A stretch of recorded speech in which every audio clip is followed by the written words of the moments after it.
And this one belongs to the blue and white. Yeah, they deserved it. They earned it. Really well fought, well played game. How much of their speed, not necessarily take you by surprise, but really wake you guys up as to what you guys were playing? I mean, was this the fastest, most athletic team that you've played this year? And how do you feel you guys responded over the course of the game, then obviously into overtime? Their athletic ability and their speed that they have is, top notch. You can see with the highlight blocks and highlight dunks, and just I think what caught didn't necessarily catch us by surprise, but they even ran on transition on makes. They would come down, we would score, they would score right away. And I think that's just great what their coaches just teaching them. And like I said, they have the guys that can do it. They did a tremendous job tonight in doing it. Tim, you've taken a lot of knocks in the long span of your career, but I don't think I've seen you get hit this hard this often. How are you feeling, and how does that play into the whole 4 fouls situation with so much time left, and then going into overtime, trying to not pick up that last one? The hard hits are part of the game. I came into the Big Ten for because there is hard hits, and it's a tough game every night. And St. John's, they came after us. Like I said, they bumped us and they knocked us down. We knocked them down. That's just a part of the game. You get back up and you compete and you live to fight another day. And did you feel like this was one of those games where you had to kind of use your veteran experience to take over in some of these crucial moments where you knew that your team needed you? Oh, I wouldn't go that far. Our team put myself and put me in position, and DJ in positions to do the things that we needed, and Coach drilled great plays for us to be able to execute. Our team did a tremendous job, especially on the rebounding glass.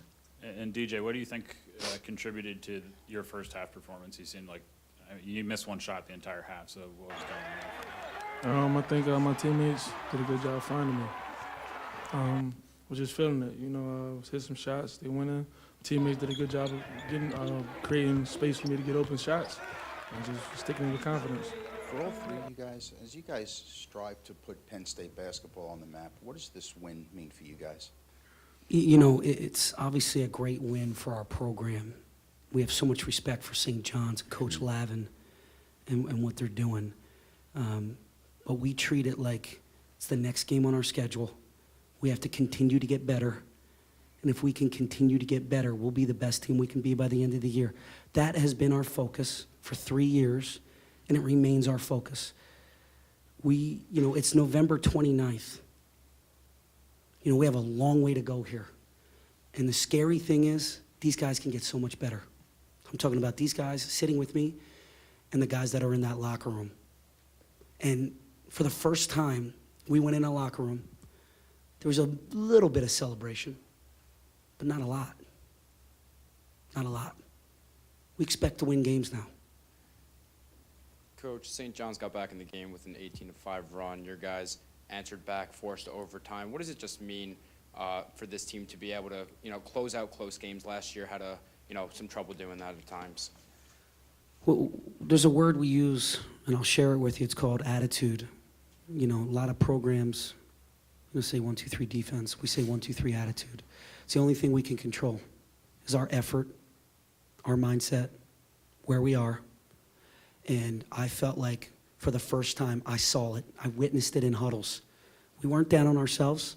We didn't have poor body language. We came in the huddle eager to listen and to execute and do whatever the game plan or whatever I said to do. That's a team that's growing and maturing, and we have to continue on that path. For the two players, if you can, forget he's sitting there for a second. Penn State, right or wrong, is known as a football school. St. John's, right or wrong, is known as a basketball school. So what do you guys think it means to win this game in this place at this time of the year?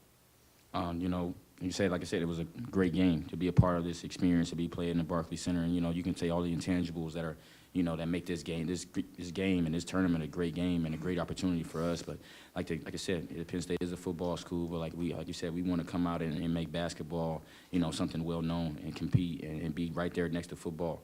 And for St. John's, like I said, they're a great basketball team and great basketball coach they have. And we just want to come out there and compete and have fun and just show our opportunity and show our skills. If we listen to what people say that it's a football school, that we might as well not even come out the locker room.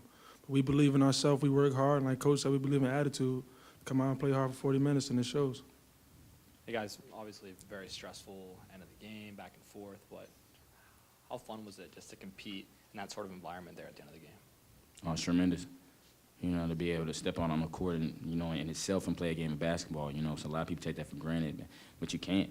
you know, and I think that's what we try not to do every time we step out on the court, to give everything we got, and, you know, to come out with the win as the outcome, you know, it was great.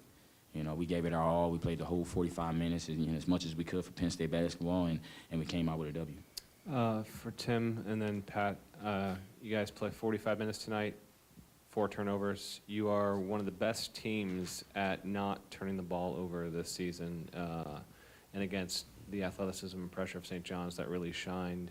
How have you been able to be so successful like this? And then clearly getting a game like this against a team like St. John's, a lot of teams, you know, might lean toward 8, 10, 12 turnovers, that you guys were able to really curb that.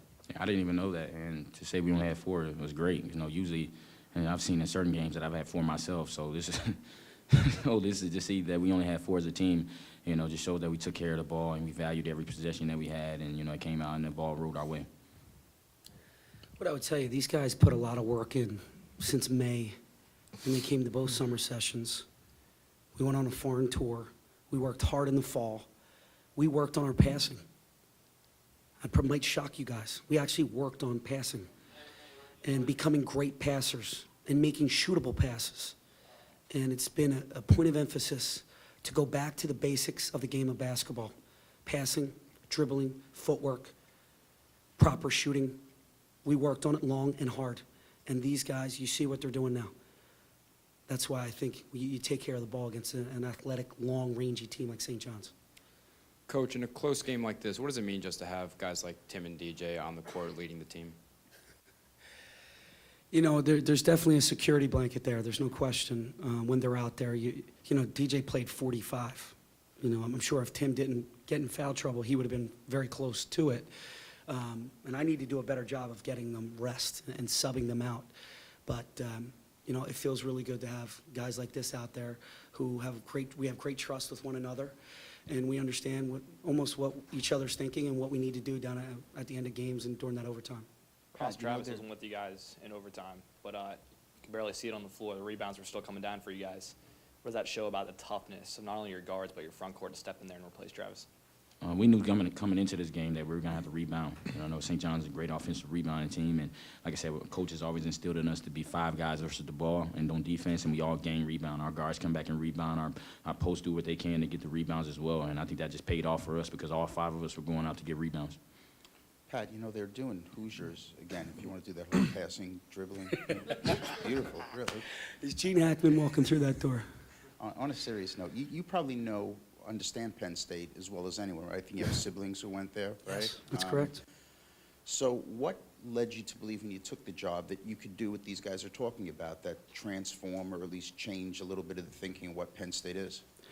You know, because I believe in Penn State basketball.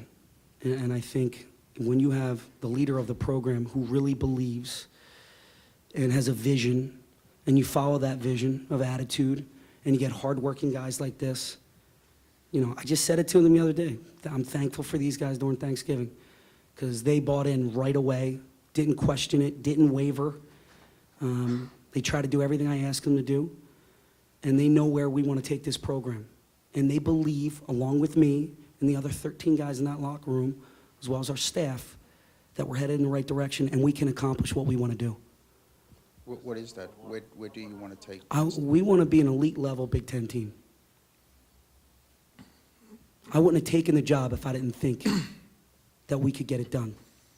I don't want to be 12, 11, 10 for my career. I don't think these guys do either.